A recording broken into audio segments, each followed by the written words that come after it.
ठाकुर जी जितनी देर भोग लगाएं आप मानसी में रहो।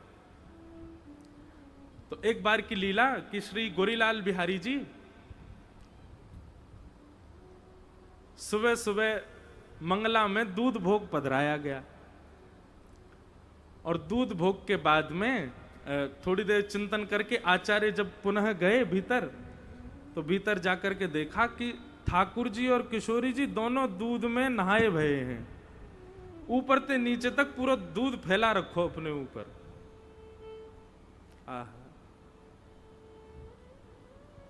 ठाकुर जी नथनी पहनते हैं वहां पे और किशोरी जी ठाकुर जी के रूप में।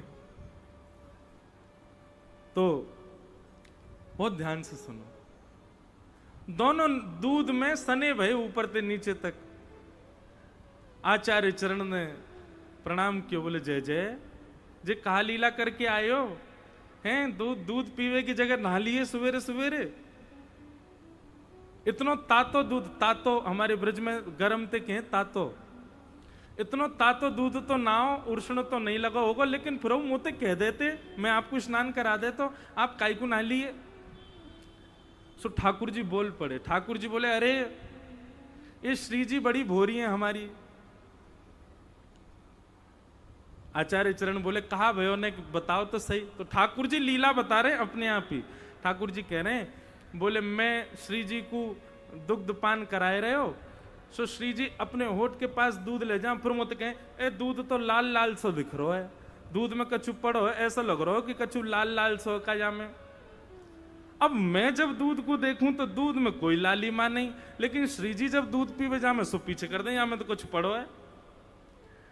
तब मैंने श्री जी से कही अच्छा एक काम करो, आप मुक्ते लगाओ, मैं बगल में आके झांकूंगा, मैं देखूं का लाल है। तो श्री जी पान कर रही हैं और बिल्कुल गले गाल ते गाल छुपा के ठाकुर जी देख रहे हैं हमें कहा लाल है।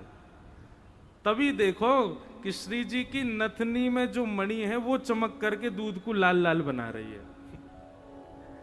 ठाकुर जी बोले जय हो श्री जी, आप बड़ी भोरी हो।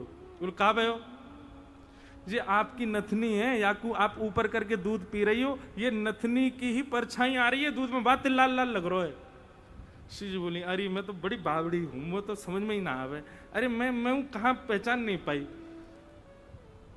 फिर श्री जी दूध पीने लगी और दूध पीते पीते उनको अपने ही भोरेपन पे जोर की हंसी आई, और जैसे ही दूध मुंह में गया और मुंह में जाती हंसी आई तो सबरो फूटकार सबरो बाहर निकल गो, स्वयं भी सन गई और लालजू सन गए। ठाकुर जी भी वही में है गए। नरहर दास जी, नरहर देव जी 3 दिन तक नेत्रों से आंसू नहीं रोक पाए अपने, ऐसी लीला ठाकुर जी की। तो भैया चिंतन किया करो, केवल हम अपने ठाकुर जी की सेवा अपने उनके सिंहासन तक करें, उनको कुंज में बिठा दें, उनके सामने नाच लें गा लें, यही तक सीमित मत रखो। जब सब चीज से निवृत्त है जाओ तब एकांत में नेत्र बंद कर लो, ठाकुर जी के सामने ही रहो पर नेत्र बंद करो, और फिर हृदय के कुंज में उन्हीं ठाकुर जी को देखो अब कहा लीला कर रहे हैं। एक बार प्रयास करो, 2 बार प्रयास करो, 4 बार प्रयास करो, 20 बार प्रयास करो, कभी तो लीला प्रकट होएगी। और एक बात मेरी ध्यान से सुनियो भैया, जिस प्रकार किसी व्यक्ति को अंदर उसके कोई कमी हो जाए तो वो औषधि लेकर के उस कमी को ठीक करता है, ठीक वैसे लीला प्रकट करने की औषधि क्या है? यमुना जल। लीला प्रकट करने की औषधि क्या है? ब्रज की रज। लीला प्रकट करने की औषधि क्या है? ब्रजवास। ब्रजवास आप और किसी कार्य के लिए नहीं कर रहे हैं, लीला प्रकट हो इसलिए कर रहे हैं। लीला प्रकट करने की औषधि क्या है? श्री गोवर्धन की परिक्रमा। लीला प्रकट करने की औषधि क्या है? संत जनन की प्रसादी पानो। लीला प्रकट करने की औषधि क्या है? ब्रजवासिन के घर की झूठी मधुकरी पानो। इन सबसे लीला प्रकट होती है। ये सब हमको केवल नियम मान करके नहीं करने हैं कि ब्रजरज लगानी है, ऐसे कंठी माला पहननी है। अब कंठी माला अधिकतर पहनने वाले इनकी पूछो क्यों पहनते हो, तो वो सब कहते हैं पता नहीं कब प्राण निकल जाए।